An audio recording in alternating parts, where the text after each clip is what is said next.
In this video, we will be adding and subtracting fractions. Now, there's one really big idea here, so we're going to put it in bold and cloud it because it is the foundation of adding and subtracting fractions. And it's this idea of like denominators.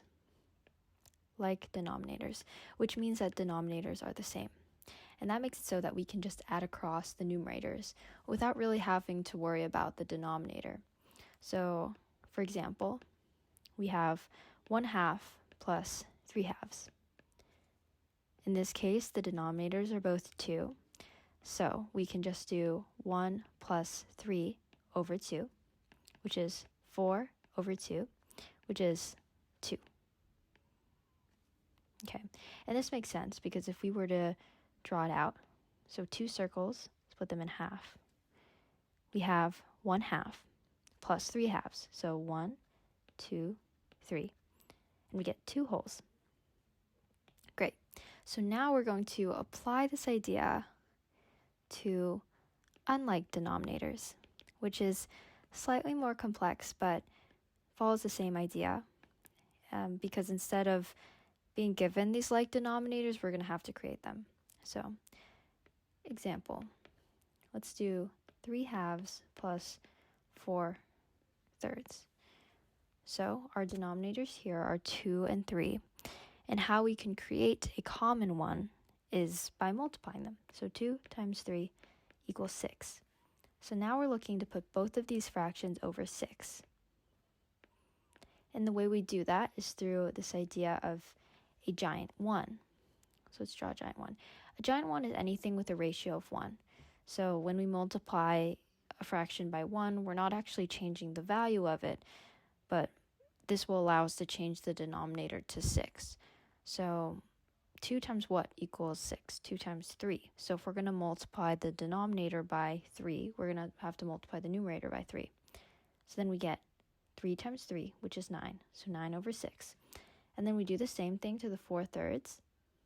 So 3 times what equals 6? 3 times 2.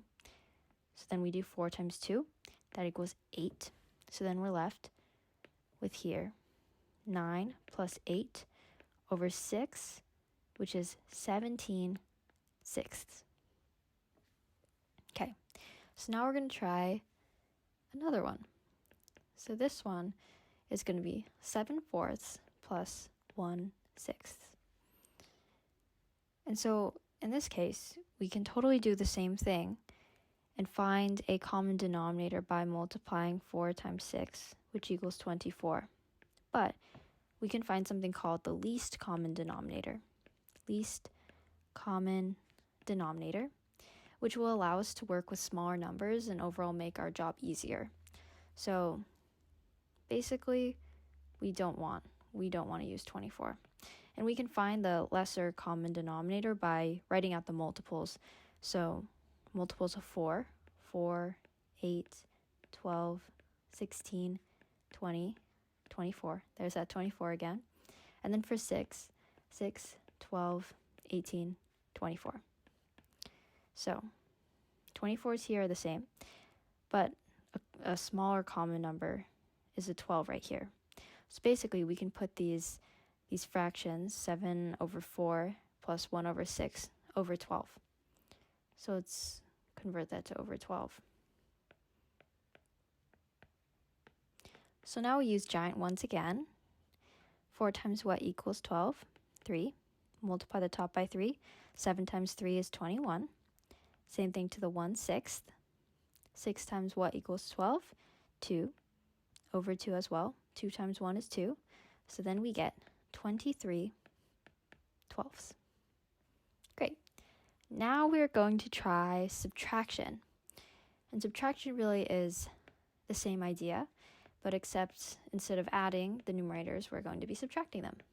But it's the same idea. We still have to find the like denominator and ideally the least common denominator. So let's try subtracting 1/3 minus 1/9. Okay, so in your head, kind of think through how you're going to go about subtracting these fractions. And then now we're going to jump back into it. Okay, so multiples of 3. 3, 6, 9, and then, if we start writing out the multiples of 9, we also get 9.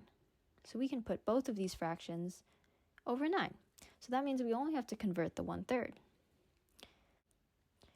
So 3 times 3 equals 9. Multiply the top by 3 as well. So then we end up getting 3/9 minus 1/9, which is 2/9. And that's adding and subtracting fractions with like and unlike denominators.